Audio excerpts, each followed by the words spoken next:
O chimarrão profético também é feito dos comentários de vocês, das participações democráticas de vocês, em forma de ideias, de sugestões, de perguntas e de críticas. Mas também é feito de inscrições de vocês aqui no canal, dos likes, da ativação do sininho, da assinatura que vocês fazem aqui para nos ajudar a sustentar esse projeto. É fundamental vocês acessarem a nossa conta e nos ajudarem com a assinatura para que esse projeto sobreviva e enfrente a mídia dominante que manipula e que engana a todas as pessoas. Conto com os seus likes aqui neste vídeo, nesse programa e também nos outros, com suas inscrições no canal Cartas Proféticas, com a ativação do sininho para que receba as novidades sempre diariamente aqui colocadas de terça a sábado neste canal Cartas Proféticas. E também com os comentários. Eu adoro os comentários de vocês.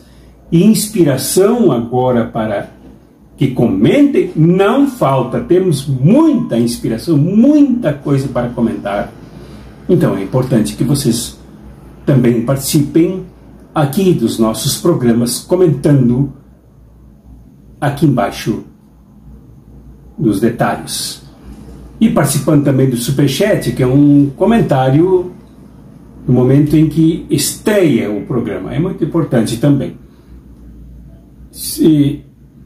Compartilhem este vídeo, os outros também, né? Nós precisamos fazer isso cada vez mais uns com os outros, umas com as outras, contribuir com o nosso debate, com a nossa análise, com a nossa educação política. Isso é essencial numa sociedade que queira se emancipar, e nós queremos.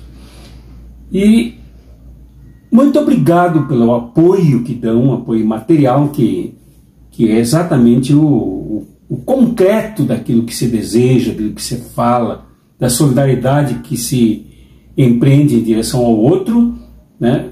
Aqui no Pix, que está aqui embaixo. Muito importante que vocês continuem com esse apoio, principalmente agora em que a saúde da gente está muito complicada do ponto de vista da visão. Dito isto, voltemos ao glorioso dia 1º de janeiro, à tarde e já no início da noite em Brasília. Comumente as pessoas rejeitam discursos, não gostam de discursos, especialmente se eles transcenderem a 2, 3, 4, 5 minutos. Mas ontem o povo ouviu 2 discursos sem se mover, absolutamente atento, e um deles teve quase meia hora e o outro deles ultrapassou a meia hora de fala do presidente Lula. Agora podemos dizer presidente Luiz Inácio Lula da Silva, e quando nós dizemos presidente, nós dizemos de modo muito diferente do que outros afirmam. Pois bem, acolheu, recebeu muito bem os 2 discursos, tanto aquele lá do interior do Congresso Nacional, que foi um discurso mais de caráter institucional, mas de um conteúdo que de certa forma se repetiu e foi ampliado no segundo discurso no parlatório. E o povo acompanhou a tudo absolutamente atento pelos telões e pelos equipamentos de som ali na Praça dos Ministérios e do parlatório na frente do Palácio Planalto. Agora, por que o povo, sobre quem se diz que não gosta de discursos, acolheu tão bem, com tanta graça, com tanto aplauso, com tanto entusiasmo e elevadíssima emoção os discursos do presidente Lula? Diga-se também que o discurso de Rodrigo Pacheco, presidente do Senado, presidente do Congresso Nacional, também foi bem acolhido, foi aplaudido, e à noite ele recebeu muitas batidinhas nas costas por causa do seu discurso, em apoio ao que disse e ao que fará o presidente Luiz Inácio Lula da Silva. Por quê? Certamente não há a menor dúvida de que o povo lá nas praças, com eu aqui, com os olhos encostados praticamente no aparelho de televisão, frente ao meu problema de visão, que aumenta a cada dia, o povo comparou quem discursa, o discurso de quem falou, com quem falava até agora na presidência da República e os discursos que fazia. Aquele que falava tosco, debochado, grosseiro, desrespeitoso, racista, machista, fascista, genocida, aquele se comportou no seu discurso numa dinâmica de comandantezinho de rincão esquecido, comandantezinho de pelotão de grotão, aquele tom assim, falando assim, sem as musicalidades e a poesia de quem sabe realmente fazer um discurso.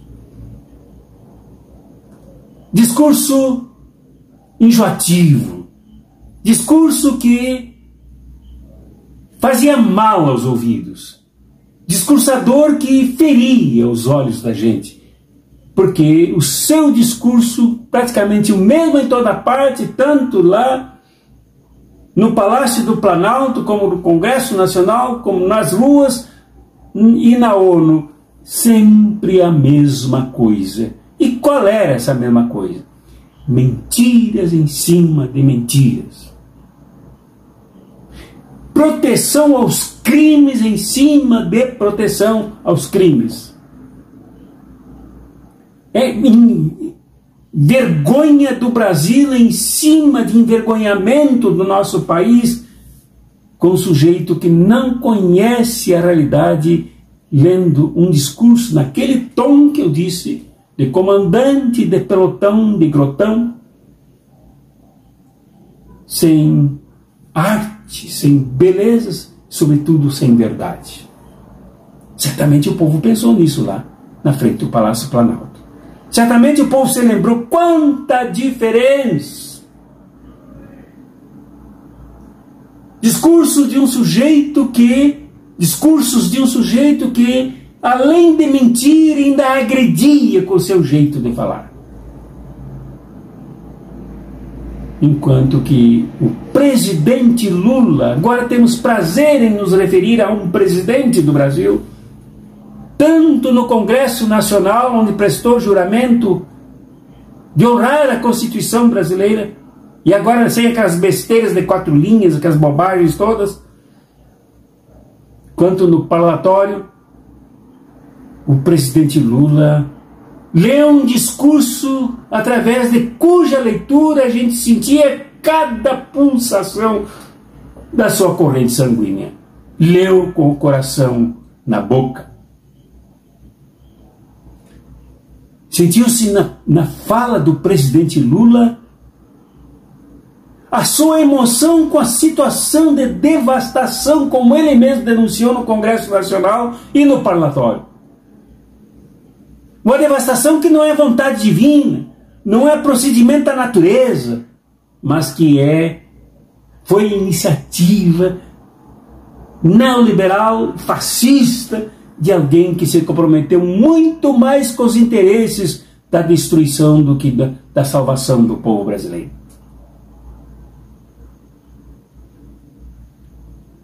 O povo no Brasil e no mundo, que repercutiu o discurso de um verdadeiro presidente da República, de alguém que tem estatura moral, de alguém que tem história popular, o discurso mostrou bem claramente a divisão doentia e inaceitável que vive o Brasil.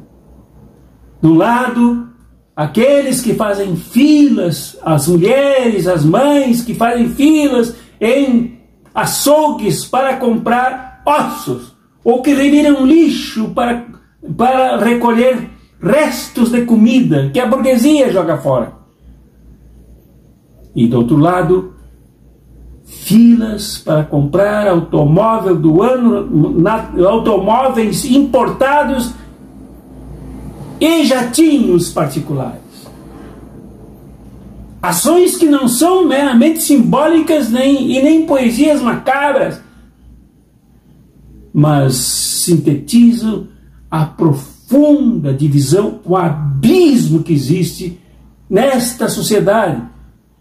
Um abismo que não foi causado por um oceano, o Oceano Atlântico que se abriu entre a África e a América, mas pelo capitalismo mais perverso, que coloca as riquezas, rouba as riquezas de todo um lado, concentrando no lado de uma minoria que briga, faz filas para comprar automóveis de luxo, automóveis importados e aviões a jato, enquanto tira do outro lado, o pão para as crianças comerem.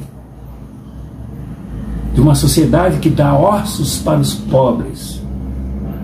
De uma sociedade em cujo ambiente de injustiça e de doença econômica e social, as crianças batem nas portas dos automóveis, dizendo a velha frase que fez o presidente Lula chorar ontem: me ajuda aí. Isto comove o povo. Isto arrebata a atenção popular. Isto toca profundamente na alma do povo brasileiro, porque fala das verdades do que o povo sofre aqui.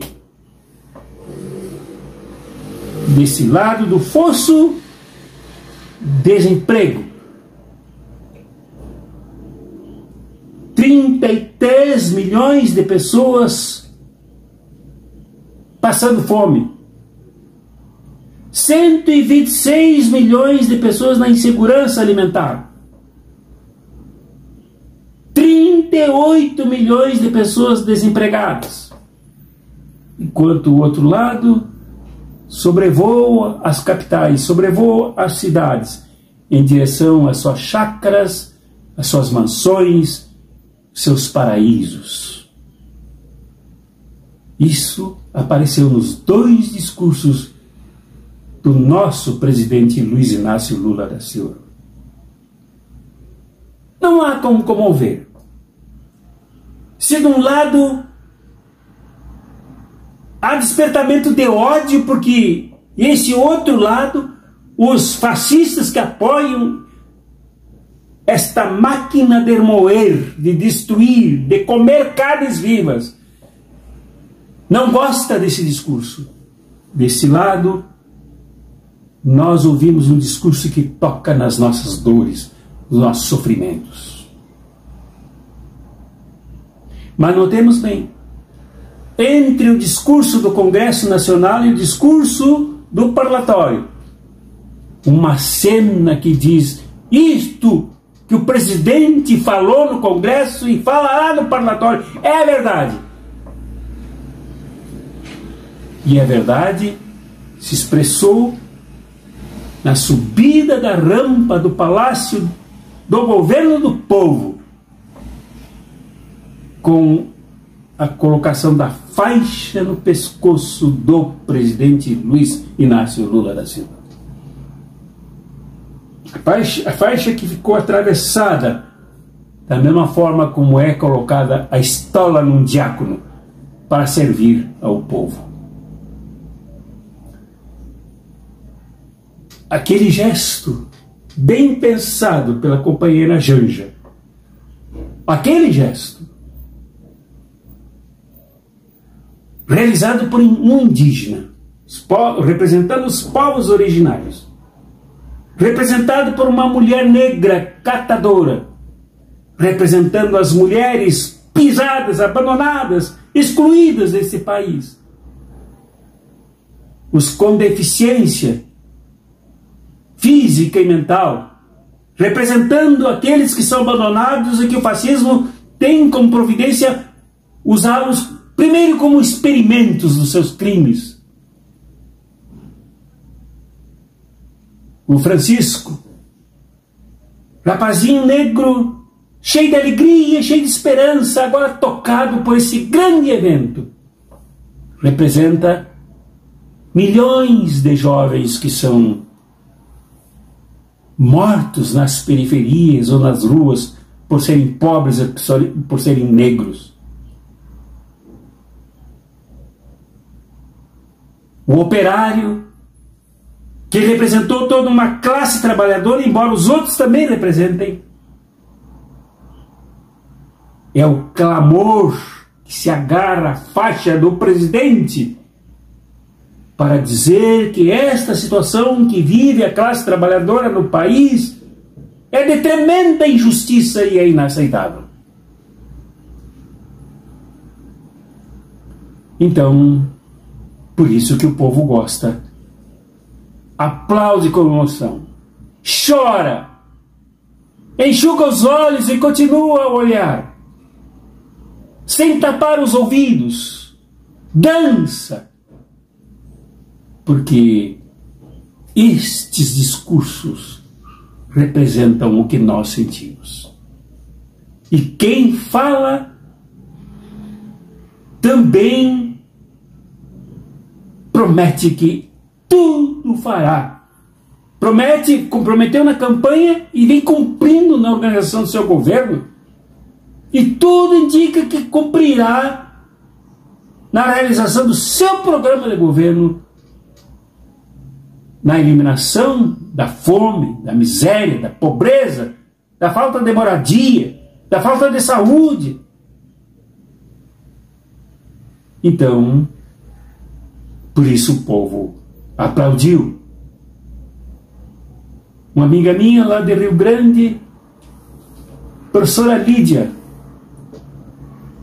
me mandou uma mensagem hoje, dizendo que chorou o tempo inteiro. Ela que não pôde ir a Brasília. Chegou a se inscrever, não pôde ir. E é exatamente isso. Quem ama este país, quem ama este povo, quer que o governo Lula acerte.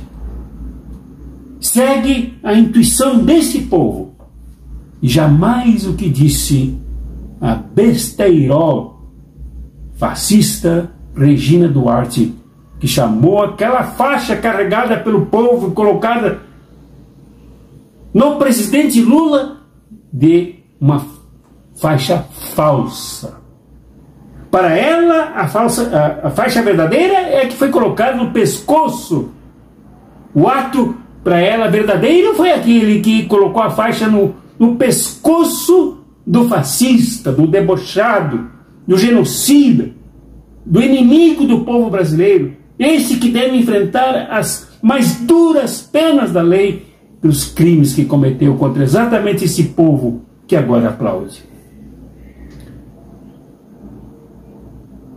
Esse povo que aplaudiu não é, como disse Eduardo Bolsonaro, os comunistas que, em vez de levar a bandeira nacional, levaram bandeiras vermelhas e se vestiram de vermelho. Este povo que se veste com orgulho de vermelho, como eu me visto agora, também tem orgulho de recuperar a bandeira brasileira e as cores da bandeira nacional que foram roubadas por gente como Eduardo Bolsonaro e a sua família de picaretas. Então, tirando esse tipo de raciocínio de Regina Duarte, a namorada do inferno, a namoradinha do inferno, e essa consideração absolutamente desprezível de Eduardo Bolsonaro, fiquemos com a emoção do povo, que gosta de discursos que falem sobre os seus problemas. Exatamente quais são os seus problemas. Quais são os problemas que foram criados contra o povo, mas que, sobretudo, apontem a perspectiva da saída. Venho analisando desde a campanha eleitoral do presidente Lula até a sua equipe de transição de governo, o modo como as coisas se movimentam a partir desse governo que iniciou no dia 1º. Vejo uma profunda integração, um profundo e radical chamamento para que quem queira contribuir, contribua, ocupe seu espaço, se levante. E é exatamente isso que nós precisamos fazer. Precisamos tomar o chimarrão da mobilização, como sempre digo aqui. E ontem nós vimos o quanto o nosso povo gosta de se mobilizar, meu Deus do céu. Quantas e quantas horas e quantos dias as pessoas viajaram, na sua grande maioria, para dormir ao relento, com o objetivo de participar disto que é histórico que ocorreu no dia 1º. Esse povo mostra que tem capacidade de mobilização, tem desprendimento para a mobilização, se dispõe a um sacrifício pela mobilização. Mas é preciso que quem chame tenha dignidade como o presidente Lula tem. O nosso povo vai. O nosso povo é primoroso na sua potência mobilizacional. É preciso que se saiba agora manter o nosso povo mobilizado e puxá-lo ainda mais para a mobilização, porque o nosso povo quer. O nosso povo também não quer só ouvir, o nosso povo também quer falar. O nosso povo não quer só ouvir e falar, o nosso povo quer agir. E tudo pode mudar a favor do país. De modo que, como disse o presidente Lula, não é só a ditadura nunca mais, mas a democracia para sempre. Mas a democracia verdadeira, democracia que comece com a classe trabalhadora e seja para ela em primeiro lugar. Este é o objetivo, esse chimarrão é que nós temos que tomar. E é para ele que somos todos, todas, convidados e convidadas. Abraços proféticos e revolucionários.